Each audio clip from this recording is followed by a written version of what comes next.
नमस्कार दोस्तों, स्वागत है आपका हिंदी की कक्षा में। दोस्तों, हम आज आपकी पाठ्य पुस्तक पलाश के पाठ 4 13 तारीख और शुक्रवार का दिन के अगले भाग का अध्ययन करने जा रहे हैं। पिछले भाग में हमने पढ़ा था कि किस प्रकार से ब्राउन, जो कि पनडुब्बी सेना का नायक था, वह अपने रिटायरमेंट के बाद अपने परिवार के साथ समय बिता रहा है और तभी उसके पास एक पत्र आता है, एक कार आता है जिसमें विंस्टन चर्चिल, जो कि जहाजी सेना के प्रमुख थे, सलाहकार थे, उन्होंने उन्हें तुरंत बुलाया था। आगे बढ़ते हैं। दूसरे दिन की पहली गाड़ी से ब्राउन लंदन के लिए रवाना हो गए। जब उन्होंने चर्चिल ने उन्हें बुलाया तो वो वहां से लंदन के लिए रवाना हुए। जैसे ही चर्चिल के कार्यालय में पहुंचा, चर्चिल ने उसे तुरंत अपने कक्ष में बुला लिया। ब्राउन को देखकर चिंता में डूबे जल सेना के प्रधान चर्चिल के मुख पर मुस्कान उभर आई। जब ब्राउन को देखा तो चर्चिल, जो कि जल सेना के प्रमुख थे और वे दुख में डूबे हुए थे, जब उन्होंने ब्राउन को देखा तो वो मुस्कुरा करके ब्राउन का स्वागत किया उन्होंने। चर्चिल ने कहा, तुमने तुर्की के ड्रेडनॉट के विषय में तो सुना ही होगा। इस जहाज ने भूमध्य सागर में बड़ा उत्पात मचा रखा है। भूमध्य सागर में तुर्की का, जैसा हमने पिछले भाग में पढ़ा था कि ड्रेडनॉट नाम का जहाज जो कि तुर्की का है, उसने भूमध्य सागर में अत्यंत तबाही मचा रखी है। इस कारण जनता को बहुत क्षति पहुंची है। क्षति अर्थात नुकसान पहुंचा है। क्षति शब्द का अर्थ है नुकसान। क्षति यानी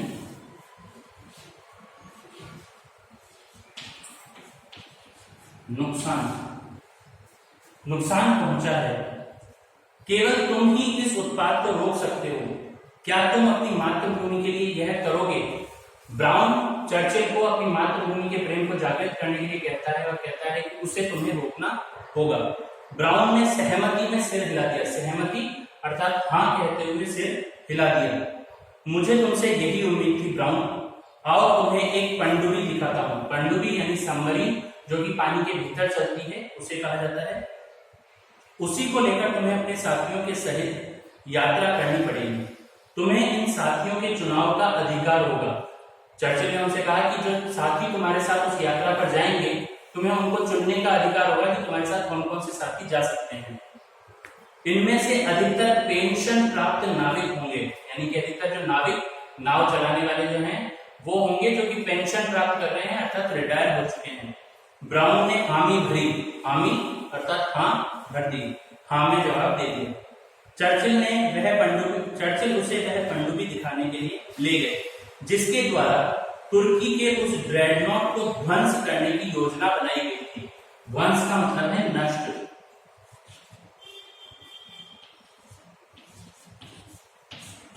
ध्वंस अर्थात नष्ट। तो वे पनडुब्बी दिखाने लगे जिससे उस ड्रेडनॉट को नष्ट करने की योजना बनाई गई थी।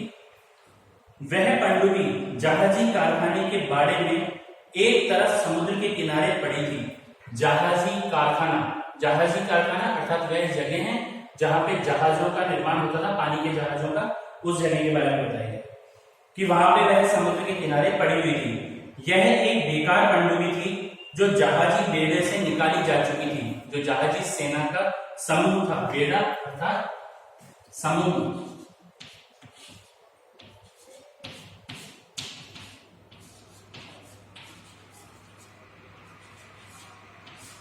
जहाजी सेना का जो समूह था, उससे इसे निकाल दिया गया था और नीलामी के लिए रखी गई थी। नीलामी अर्थात उसको नीलाम करने के लिए रखा गया था, कि बेचने के लिए रखा गया था। नीलामी के लिए पड़ी हुई नामात्र की इस पनडुब्बी को देखकर ब्राउन के चेहरे पर हवाइयां उड़ने लगी।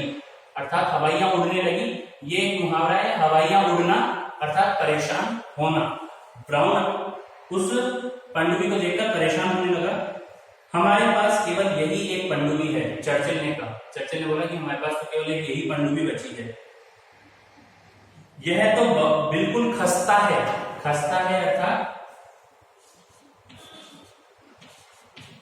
खस्ता अर्थात खराब हालत में,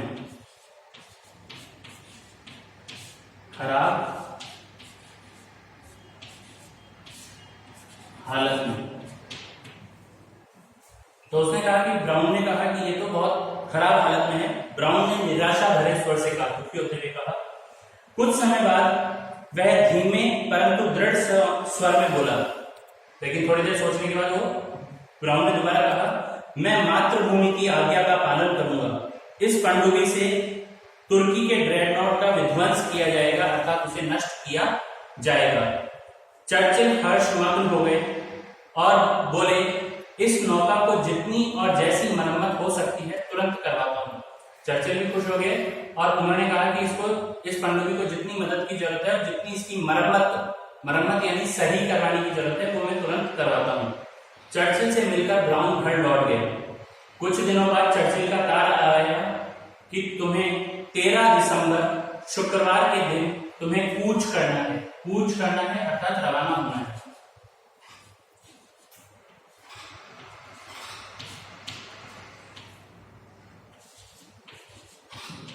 रवाना कह लीजिए अर्थात प्रस्थान करना है। रवाना होना है या प्रस्थान करना है। और तारीख कौन सी चुनी गई? 13 दिसंबर। और वार चुना गया शुक्रवार।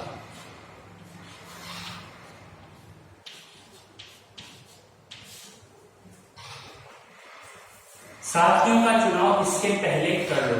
उसमें यह भी लिखा होता है कि इससे पहले तुम साथियों का चुनाव कर लो कि तुम्हारे साथ कौन कौन से साथी जाने उसके बारे में तुम विचार कर लो। यानी कि इसका कहने का मतलब यह था कि 13 तारीख को शुक्रवार के दिन तुम्हें जाना है और उससे पहले तुम अपने साथियों का चुनाव कर लो। तारीख और दिन के विषय में सुनकर ब्राउन की माँ और पत्नी घबरा गई।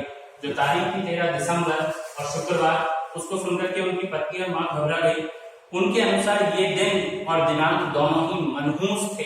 मनहूस यानी कि अच्छे नहीं थे। ये एक अंधविश्वास था जिसके आधार पर यह माना जाता था कि 13 तारीख और शुक्रवार का दिन ये अच्छे दिन नहीं माने जाते हैं और उनको इसी दिन प्रस्थान करना था। दोस्तों, आज के लिए इतना ही। अगले भाग में हम फिर से आगे के भाग का अध्ययन करेंगे। तब तक के लिए आपको एक पनडुब्बी जो जहाजी सेना में होती है,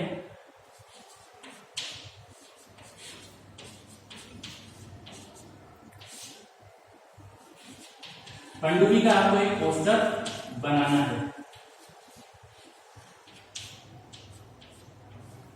इसके लिए आप नेट पे से इसकी पिक्चर देख सकते हैं, पनडुब्बी कैसी होती है, और उस पनडुब्बी का आपको चित्र बनाना है, पोस्टर बनाना है।